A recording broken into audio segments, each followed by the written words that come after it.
They told my daughter she wasn't invited. After she'd spent 3 days cooking, hand-rolling pastries, and even making Grandma's favorite peach cobbler from scratch. My name is Michelle, and from wherever you're watching this, stay with me. Have you ever watched your child be treated like they're invisible and had to decide, right then, what kind of mother you are? Because when I saw her standing there in the kitchen, apron covered in flour, eyes wide after reading the text my dad sent, I felt something snap. Change of plans. We're doing a restaurant instead. Adults only. That's it. No apology. No explanation. Just a decision made without her. After she'd planned the entire menu, made handmade place cards, even decorated the dining room for my mother's 68th birthday. My daughter, Emma, whispered, "Did I do something wrong?" I looked her dead in the eye and said, "No, baby." But they just did. I didn't scream. I didn't call anyone. I simply texted back one word to my dad. Understood. Then I picked up the phone and started making other plans. Not out of spite, but because I wasn't going to let them teach my daughter that her effort was disposable. They wanted an adults-only party? Fine. But the celebration we were about to host would be unforgettable. That night, while my parents were clinking wine glasses at some overpriced seafood spot, Emma and I were lighting candles in our backyard.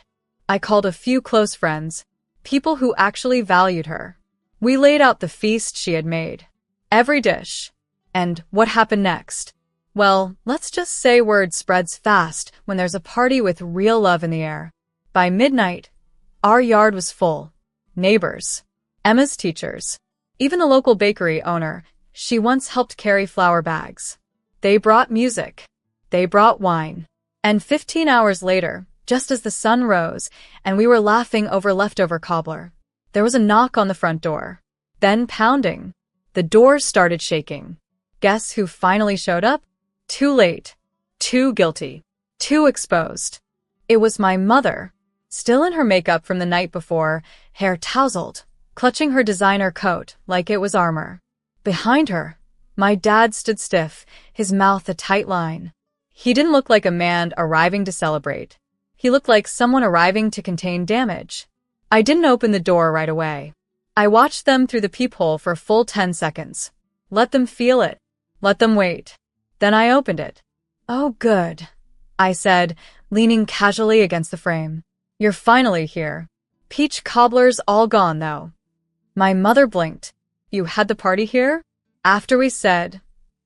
I stepped aside just enough for them to see behind me. Emma, still in pajamas, laughing with her art teacher at the kitchen table. Plates stacked high. Music still humming low from a Bluetooth speaker. There was warmth in that room. The kind they hadn't earned. "You said it was adults only," I said calmly. "So we honored that. We only invited grown-ups, people who don't treat a 16-year-old like staff." Dad cleared his throat. "It was just a misunderstanding. Your mother didn't mean to exclude her." My jaw clenched. I stayed silent. Let the silence speak. Because yes, they meant it. They just didn't expect consequences. My mother's voice softened, the fake version she uses when she's losing control. "You're blowing this out of proportion, Michelle. The restaurant wasn't going to allow minors. We didn't think it would matter." I cut in. Her mouth hung open. "You didn't think, Mom. Emma cooked for 3 days. You knew that. You told me to have her make your favorite sweet potatoes. She made them. She set the table. She even ironed napkins." "She's a child," my father snapped, suddenly defensive. "This wasn't her responsibility." "Exactly," I said, my voice dropping. "But she wanted to honor you. And you told her, without a shred of grace, that she wasn't welcome." They stood there, frozen in the threshold. I tilted my head. "Tell me, what hurts more? Being excluded? Or realizing the people you excluded threw a better party without you?" I didn't wait for an answer. I closed the door, gently, not in anger, but with finality. And on the other side of that door, Emma looked up at me, eyes searching. "You okay, Mom?" I smiled. "I'm perfect, baby. Let's reheat the mac and cheese." Because sometimes revenge isn't loud. It's warm. And it doesn't knock first. It opens the door to people who never left. By Monday, the phone calls started. First my aunt, then my cousin, then the real kicker, a voicemail from my dad that began with, "This family has always respected tradition." I listened with the same care I'd give a junk mail ad, because now I saw it clearly. Their definition of tradition meant compliance. Politeness over truth. Image over impact. Emma came home from school holding it together, barely. "Grandma didn't look at me in the hallway," she said quietly. She turned away like I wasn't there. My heart twisted. This wasn't just about a birthday party anymore. It was about the pattern. The way they dismissed anyone who didn't fit their mold. Emma, with her bold spirit, her love of baking, her neurodivergent brilliance they never tried to understand. She was a reminder of everything they couldn't control. And they punished her with silence. I sat her down that night and pulled out a stack of photo albums. Page after page, birthdays, Easters, anniversaries. Do you know what I noticed? Emma was in the photos, but never celebrated in them. Always helping. Never the guest of honor. "I used to think I just didn't like parties," she said, tracing a picture with her finger. "But maybe I just didn't like their parties." My throat tightened. "They don't get to decide your worth," I whispered. "And they definitely don't get to silence your joy." She gave me a small nod, but I could see it. Something had cracked. A piece of her childhood belief that family always means safe. And I knew, as her mother, I had two options. Let that crack widen into cynicism, or fill it with something stronger than their coldness. So I made a decision. We were going to throw another party. This time for Emma. No occasion, no permission, no formal RSVP. Just a celebration of her existence. I booked the community center. I called her favorite local band. I even ordered a custom cake with one word written in gold. Scene. And when I posted the invitation online, I didn't tag anyone from my family. But word travels fast in a small town. The same people who uninvited her were now wondering why the whole town was suddenly RSVPing yes to the one party where their names weren't even mentioned. And that silence was starting to burn. The day of Emma's celebration, I watched her walk into the community center wearing a soft gold dress she'd picked herself. She looked radiant. Not in the polished way my family admired, no. She glowed from the inside out. Every guest who entered brought something: cookies, handmade cards, even flowers from their own gardens. People who'd seen her grow up. People who remembered when she donated her lemonade stand money to rebuild a neighbor's porch after a storm. She wasn't just invited that day. She was honored. And yet, there was one table in the far corner. Empty. Reserved for someone who probably wouldn't come. But I left it there anyway. A symbolic space. Around 5 p.m., as the music swelled and Emma laughed in a circle of friends, I noticed a familiar luxury car slow roll through the parking lot. It didn't park. Didn't even stop fully. Just hovered. And then pulled away. My father. He couldn't even bring himself to come inside. He just watched. Maybe it was guilt. Maybe it was fear of accountability. But what it looked like was cowardice. Inside, I didn't let it touch our energy. Emma was mid-speech. Yes, she made one herself, thanking people for believing in me, even when I forgot how to believe in myself. I bit my lip to keep from crying. And then, the crowd parted. My sister, Megan, stepped in. Late, unsure, holding something wrapped in paper. Emma stiffened. They hadn't spoken in almost a year. Megan had always been the golden niece. The one who got the family look and knew how to stay on script. But right then she looked different. Small. Nervous. I didn't come for Mom and Dad, she said, voice trembling. I came for her. She handed Emma the wrapped package. Inside, a framed photo of them as toddlers baking cookies in Grandma's kitchen. I was too scared to stand up for you, Megan said softly. But I'm here now. The room stilled. Emma blinked fast, tears rising. Thank you, she whispered. Megan reached for her hand, and the two of them, so different, yet bound by blood and 1,000 silences, stood together under the string lights. Later that night, Megan pulled me aside. You know Dad's been talking to a lawyer, right? I blinked. About what? She looked down. He's rewriting his will. But don't worry, that ship might have already sunk. I didn't ask more, because I knew then. The ripples of our quiet stand were reaching shores they never imagined. It started with a knock. 15 hours after the party ended, just as I was cleaning up leftover decorations and rinsing dishes, the door started shaking like someone was desperate to break through. I opened it slowly. My mother stood there, tight-lipped, eyes rimmed red, still dressed like she'd come from church, except her hands were shaking and she wasn't holding her Bible. "We need to talk," she said. No hello, no apology, just entitlement wrapped in pearls and perfume. I didn't move. I simply folded my arms. "You made a spectacle," she hissed. "Posting photos, inviting people outsiders, and making your father look like a monster." I held her gaze. He did that himself when he texted a child that she wasn't welcome. She flinched, but only for a second. "I raised you better than this," she snapped. "No," I said, voice steady. "You raised me to smile through mistreatment. You raised me to value appearances over people. You didn't raise me to protect. You raised me to perform." Her breath caught. "You think that party makes you a better parent?" "No," I replied. "Emma does. The way she holds space for others, the way she forgives, the way she still hoped you'd show up, even after you erased her. That's what makes me proud." She didn't speak. For the first time, she looked uncertain. Then, she took a trembling breath. "Your father's rewriting this state. He's hurt. And he's angry." I almost laughed. "So, this isn't a visit. It's a warning." She didn't deny it. She just looked past me into the house. "You're making a mistake. He won't change his mind." I stepped forward and gently closed the door halfway. "I'm not asking him to. Let him keep the inheritance. Let him clutch it like it buys him absolution. I don't want it." Her eyes widened. "You're throwing away millions over a child's feelings?" "No," I said calmly.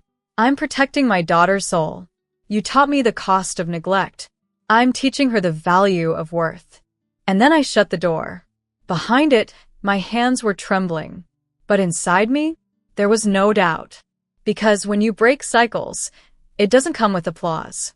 It comes with slammed doors, trembling voices, late-night visits filled with veiled threats. But I wasn't a scared daughter anymore. I was the mother who said enough. And, in that silence, I heard something new. The sound of legacy shifting. 2 days later, I got a letter. Not an email. Not a call. A thick envelope. Cream-colored. Hand-delivered. From a law office in our town. Same one my dad had used for decades. I knew before opening it. But what I didn't expect was how detailed it was. Page after page spelling out how my parents were removing me and my daughter from every trust, every property deed, every long-promised inheritance. No college fund. No share in the family vacation home. No access to the family foundation I helped build when I was barely out of college. Signed. Stamped. Witnessed. Their revenge was legal. Their cruelty official. But what struck me most was the tone. Cold. Surgical. As if I was a liability being erased from a spreadsheet. Emma walked in while I was still holding the letter. She took one look at my face and froze. "Mom," I turned slowly. I wanted to hide it, to shield her, but I also knew I couldn't lie. "They cut us out," I said. She didn't blink. She stepped forward, took the letter, skimmed it with calm I didn't know she had. And then, "Good," she said. I stared. "Emma?" "No, Mom," she said firmly. "They did it when they uninvited me. This is just them admitting it on paper." I never felt prouder of her than I did in that moment. But something still burned in me. Not anger. Not regret. Resolve. I spent the next 3 days making calls. Not to lawyers. To people. The ones who came to the party. Who posted photos. Who whispered things to me on their way out like, "Your father always did play favorites," or "It's about time someone in your family did right by that girl." Turns out, That little party stirred something. And not just in our town. A local journalist had written a heartfelt blog post about it. The girl the birthday forgot. By the end of the week, it went viral. Thousands of shares. National outlets picked it up.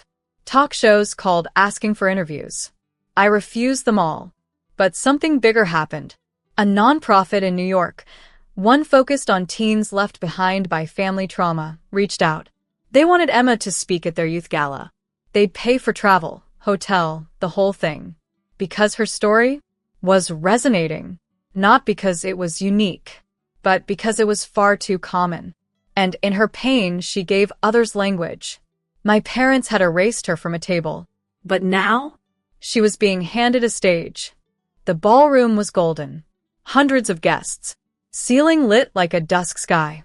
Cameras flashing softly in corners while servers passed around sparkling cider.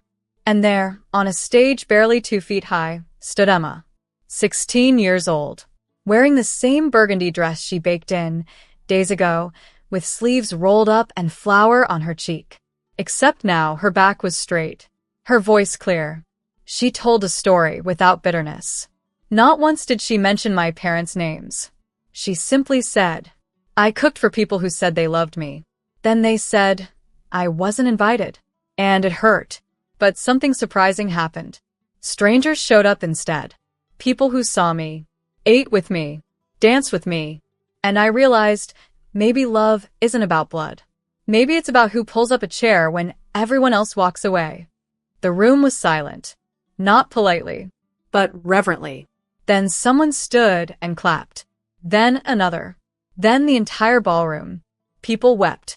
A senator's wife whispered to me in the lobby, she's what this country needs more of. Back at the hotel, Emma collapsed on the bed, laughing nervously. Was that okay? I held her face in my hands. You just turned pain into power, baby. That was more than okay. The next morning things changed. Not publicly, but intimately. I got a message from my brother, the one who had always stayed quiet, who watched from the sidelines while I got passed over, silenced, shamed for standing up. He wrote, I saw the video. I had no idea. I'm sorry I didn't stand up sooner. Mom and Dad are furious. But honestly, they should be. He told me something else, too. That my parents were scrambling. That board members of the family foundation were concerned about their public image. That a few were even threatening to step down if things didn't change. Apparently, the optics of cutting out your granddaughter after a viral teen speech doesn't sit well with donors. Still, I wasn't interested in vengeance. I didn't need them to grovel. Didn't need the money back. Didn't need fake apologies. What I needed was already here. My daughter. Braver than I ever was at 16. Loved not by obligation but by choice. And as we boarded the plane back home, she leaned her head on my shoulder and whispered, I think I want to start something for other girls like me. That's when I knew this story wasn't about a party. It was about a spark. One they tried to blow out and only made brighter. It started with a name. Emma came into my room one night with a sketch pad clutched to her chest. She said, I want to call it the Table Project. I blinked. The what? She grinned. You know, for girls like me, girls who got left out, I want to build a space for them. Real tables. Virtual ones. Where they always have a seat. I sat there stunned. All I'd wanted was to protect her. But somehow, through all the pain, she had found purpose. We launched a small website. No fancy PR. No big budget. Just a few words. Everyone deserves a seat. And if they don't give you one, we'll build you a table. Within days, donations poured in. Not from celebrities. Not from corporations. From single moms. From teachers. From grandmothers who said, this reminds me of what they did to my daughter.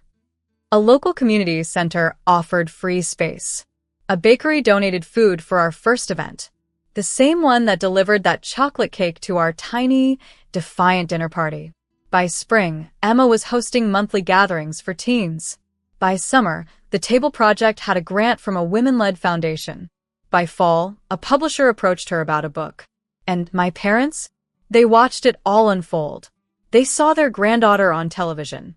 Saw people cheer for the girl who got forgotten and refused to stay quiet. My dad called once, left a voicemail, said, "We made a mistake. Can we talk?" But Emma? She listened to it, deleted it, then said calmly, "It's not my job to help them sleep at night." I didn't disagree, because here's the truth. Forgiveness is powerful, but boundaries are holy. We didn't seek revenge. We sought healing. And sometimes, the sweetest justice isn't slamming a door. It's opening a new one they no longer have the key to. So now, every time a girl walks through the doors of the Table Project and sits down, I remember that text my father sent. It's adults only. And I smile. Because my daughter? She made her own guest list. And this time, no one gets left out.